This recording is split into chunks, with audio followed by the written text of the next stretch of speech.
Hey guys, welcome back to my channel. If you like what I do, hit that subscribe button and like it. Awesome. Hey guys, thanks for watching. This is a video about what to take with you when you are going to America, when you're going to go work on a farm. It's your first contract, so you're all excited. Well done, congratulations. You got that contract, you're excited to go, so let's check it out. What do you need to take with you going to America to work on a farm?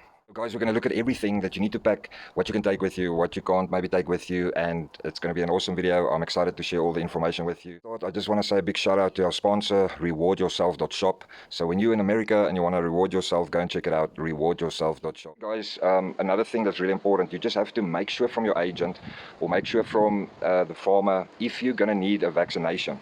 Okay, so I think most farmers won't mind, they're not really bothered by that, but just make sure about the COVID vaccination. I haven't had any issues with it so far traveling to America or working on farms in America, but just make sure before you go if you need it or not. So guys, some of you might require a police clearance, so you've already submitted that with your visa application, all that stuff, so your visa has been approved. Just make sure that you've got a copy of the police clearance also just with you, just in case, and then of course the contract of the farmer. Guys, really important, check the state. Check the state in the USA where you're going to look at the weather. Most of the southern parts of America is a tropical, humid weather. The northern parts of America is also quite hot in the summer, but it's not so humid. It can cool down in the evening, so make sure before you go, look at the state, look at the weather patterns, go and do a search online, sort of, you know, where you're going, look at the weather forecast for that area. You can simply just ask your farmer, and guys, just then pack according to that. Okay guys, so my advice to all travelers, or if you're going to work on a farm in America, is to travel light. Remember, you're going to the United States of America.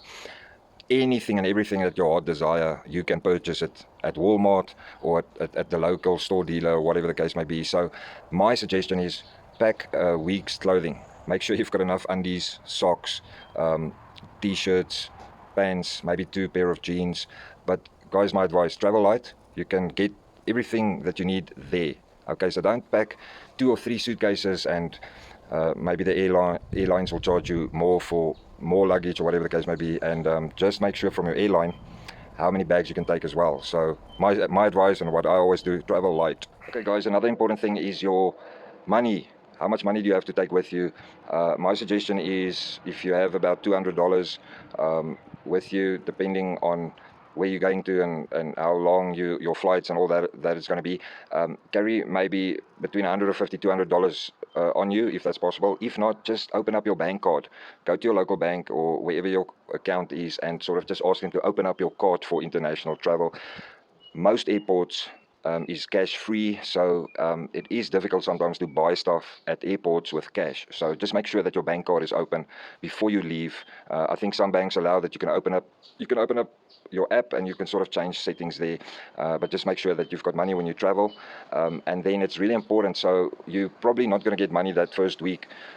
Some farmers will pay the flight ticket and your visa fee back in the first week. Some will split it up, half in the beginning of your contract and the other half at the end of the contract. It's all different. Each farmer has its different own way of doing that. So just make sure you've got enough money to survive on. My suggestion, $200 will do it. Just don't spend too much on the airports. I mean, it's quite expensive. It's going to be about $100 for groceries for a week, give or take, depending on your preference, but that should cover you. Okay guys, another important thing is, I hope you guys are taking notes. Get luggage with wheels. Okay, so sometimes you have to pull the luggage, or you have to carry it, or you have to put it in a trolley, or whatever the case may be, but it's just very easier just to get luggage with wheels, so it's easier to pull it.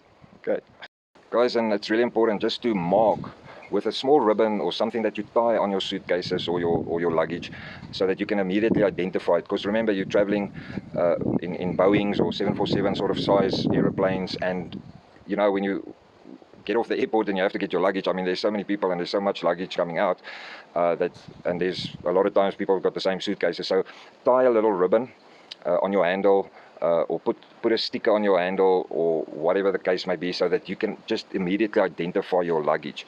And another important thing, guys, regarding your luggage, is make sure that all your contact details of the farmer, contact numbers, and details of your family back home. So should there be a lost baggage or whatever the case may be, it will be very easy for them to identify it quickly.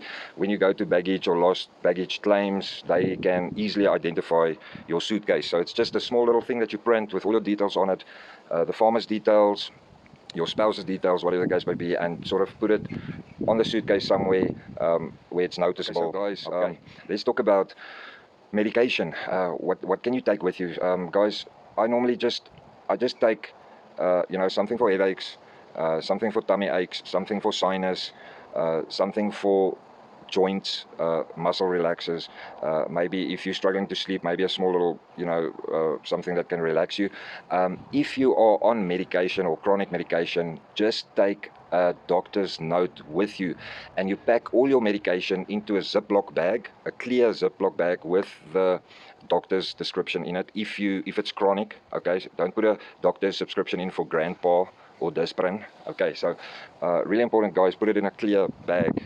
Okay, your toiletries. Okay, obviously you've got your favorite toothbrush and your shaver or whatever the case may be. Don't take too much. Remember, you can buy everything and anything that side. So don't put in huge bottles of cream and shampoo and body wash and things like that. You can get everything there at the Dollar General stores. They've got deals for $1. Big shampoos, big everything. So if you want to take shampoo, if you want to take things like that, it must be like 100 milliliters, and that must also be packed into a clear Ziploc bag, nicely sealed, so they can easily see what the contents is in your bag. So guys, just take enough toiletries for a week. Okay, just take enough for a week or two, depending. Are you going to get paid weekly? Are you going to get paid every fortnight? So just make sure from your farmer. But like I say, travel light, don't pack too much toiletries. Okay, guys, let's just talk quickly about shoes. Remember now, don't take a pair of cross trainers, sneakers, flip-flops, fellies, safety shoes. It's just going to take up too much space. Take your favorite pair of shoes. Mine is fellies. Fellies, you see, yeah, they're very comfortable. Remember, you're going to travel for long hours. You're going to sit in a plane for very long hours. You don't want something that's going to cramp you up and that's going to push on your toe or something like that. So this is what I take. I take a pair of flip-flops and I take my fellies. I just buy myself a pair of safety shoes there. You can get safety shoes for $25, $50, $60, whatever the case may be, and you will probably wear it out during your season and not bring it back. So just a suggestion, you can pack as many shoes as you would like, but my option is just 2 pairs, and a pair of fellies is always versatile. Church, dance, shopping, whatever. Awesome safety shoes on Amazon. So check out in the link to a few safety boot options that you can just simply buy it on Amazon. It gets delivered to you within a few days, 2, 3, 4 days, depending on where you're staying, and they are quite very accurate with their sizes. Or you can just pop in your nearest Walmart and they will have safety shoes there. Okay guys, so I normally take with me one big suitcase, a smaller carry-on suitcase, and then I've got a man bag. Okay, so in my man bag that I carry with me, I put in my cell phone charger, I put in my visa, all my paperwork is in this bag on my body. So it's not in a suitcase that I have to take out all the time. I carry all my paperwork and everything that I need, cell phone charger, wallets, documentation, passport, is in my man bag. So get yourself a nice little bag that you can put stuff in that can go over your shoulder, so people can't sort of grab it or take it or whatever the case may be. So there's only 3 bags that I take when I travel. In your man bag is just a pen and a paper. You know, sometimes you need to write something down, or sometimes you're remembering something, you want to write it down, or you need information, you can write it down, whatever the case may be. I always carry pen and paper with me if I just need to make notes. So guys, if you don't have a man bag or you need a man bag when you already in America, check out in the description below. There's nice options on Amazon where you can get very nice man bags for your personal stuff. Guys, I just want to talk quickly about roll-on, cigarettes and blades for shaving. Okay, if you're gonna shave, guys, what I found out, what my experience in America the past few years was, roll-on. I like the Shield roll-on with that little ball. That works very well for me. They mostly have the sticks, so it's that, that stick that you turn and then it push out the roll-on. But just take 2 or 3 maybe with you. They're obviously much cheaper here back in South Africa, so just check your roll-on. You can maybe just take 2 or 3 with you if you prefer that type of roll-on. Guys, cigarettes. Those of you who are smoking, just remember, cigarettes are extremely expensive. in America. I think the cheapest brand, the cheapest cigarettes that I could find in America was Montego, which is about $3.50. So you can go and work that out. $3.50 times 18 or whatever the exchange rate and whatever the prices are at that time, you can see that cigarettes are extremely expensive. So my suggestion is pack 2 or 3 cartons. I think you're allowed 3. Just make sure from the air company. But yeah, take that. Then guys, I found an awesome substitute for cigarettes, which is called Nicorette. I think most of us is familiar with Nicorette, but it's a nice tasting Nicorette. It's got a minty flavor. You can also just get that on Amazon. Check out it in the link below, and it's awesome, guys. So if you travel and fly, most airports are smoke free. So you're gonna sit in a plane for 16 hours. You're gonna maybe wait at an airport for a few hours, and you can't always go out of the airport. Here's my suggestion: just have a substitute. And like I said, the Nicorettes are very nice. They've got a nice taste to it. They release nicotine, so you can have your nicotine fix. And you might even use it on the farm. So maybe some farmers won't allow that you smoke in the tractors or smoke in the buildings, whatever the case may be. Make sure you get that. It's an important thing to have so that you are not an inconvenience to anybody regarding the smoking. And then guys, those of you that shave, a lot of guys grow beards when they go to America. A lot of you have beards, so that's awesome. I think it's important just to take a few razor blades with you, those that you are used to, so that you have enough stock maybe for like a month or two. It's small, it doesn't take up much space, so then you don't have to worry about that. Okay guys, I normally take with me grandpa's, Disprin, Panamores, something for maybe for tummy aches, and then obviously muscle relaxers. I've got a tongue tie with some words today. So guys, yeah, look, in America you can get anything, remember, but you're not going to walk into a store and ask for grandpa. They're not going to understand. They're going to say, I don't have my grandpa here.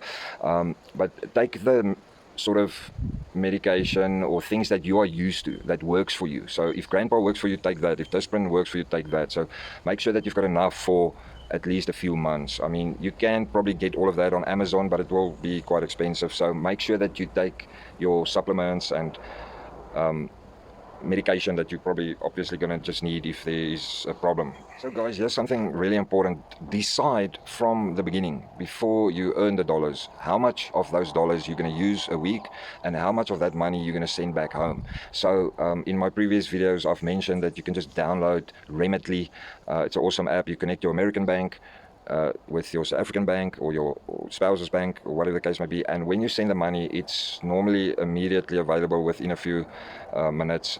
So you can check that in the description below. Remitly, download the link is in the description below. You can download that, and then obviously it's just easier for you to send money back home. It's an awesome app. It works very well. No problem. Guys, let's just talk about your phone, cell phone. What do you do when you get to America?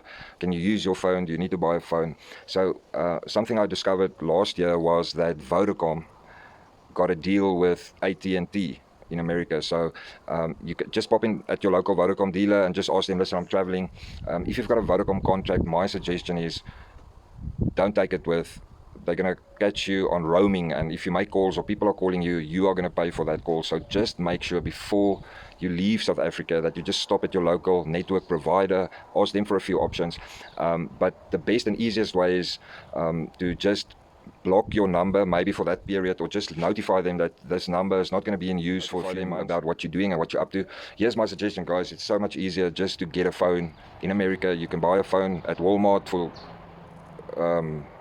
not much, but your phone will still work on Wi-Fi, obviously, and you can still WhatsApp.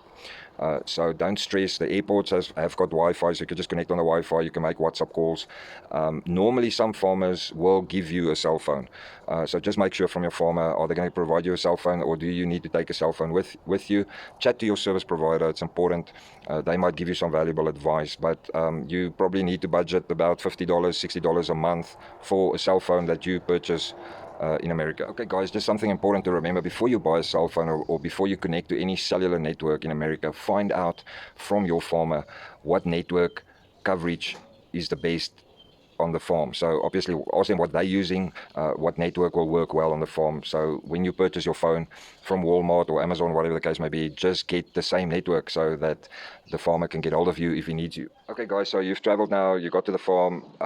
Make sure that you give the farmer a small little card with all your details and your spouse's details, your family back home's details. So if in the event of an emergency or something happening, or whatever the case may be, so that he can get hold of your relatives or family back home. Okay guys, so here's something that is sort of, it's not that important, but guys, take a gift for the farmer. So take a cap or something that you can just give the farmer when you see him, when you meet him, or the next day, or whatever the case may be. Just go to him and say, Mr. Farmer, here's a cap. Maybe give him an African cap or whatever the case may be, or just a small gift. Don't take a knife. They're going to probably just confiscate that on the airport. But a small little token of appreciation goes a long way, and it makes a good first impression. So remember the gift for your farmer. And guys, don't forget your agent, or the person that helped you. If there was somebody helping you to get to work in America, agents, or maybe the farmer's agents, whatever the case may be, just remember to give them a big thank you or a shout out. Even if you just put a small video on your social media and just saying, hey guys, I'm in America because of this agency or that agency. I just want to give a big shout out to them. If you're looking for work maybe in America, you are welcome to use them. So that helps them as well. Or just send them a bunch of flowers. It's just a trade secret, undercover sort of secret known only to a few. But if you want to really impress the farmer when you get to America, is to give him a cap or a shirt. Probably just a cap is the easiest, with their logo on it. And you can just go and search for their logo online. Most of them have got websites. Take that logo, go to a printer, get a cap, print their logo on, maybe make 3 or 4 caps or 5 caps, and it's just something that impresses them, and it sort of leaves a lasting memory. I like that guy. Wow, check, he's given me a cap with my logo on it. How amazing is that? So guys, if you want to, you don't have to do it. Just a suggestion, if you want to make a lasting impression, put a cap with the logo of the farm on it and give it to your farmer. Hey guys, so if you're in America and you've arrived safely and you got there and you go to the Walmart or the Dollar General or whatever, get yourself a small little cooler box that can take about 6 or 7 bottles of water with some snacks in it. Most of the times you're going to carry your food with you, so you're not going to go home and eat. Sometimes you probably will, but just make sure, don't forget that. Get a nice little cooler box where you can put your water and cool drinks in it. You can probably get one for cheap, maybe $10 or $15, and then you have your lunch and everything with you all the time. So maybe if the farmer wants you to go somewhere and you can't get back home for lunch, then you have your stuff with you. Guys, that's all from me. Thank you for watching, and if there's anything that I forgot, so if you're watching and you can think of something that is very important to take, put it in the comments below. That will help everybody watching the video. It will help everybody reading the comments to remember that as well. I'll appreciate that. Channel, hit that like button and the subscribe button so that you can stay up to date with what I'm doing. Okay guys, stay safe, be awesome, and remember, today only happens once. Make it amazing.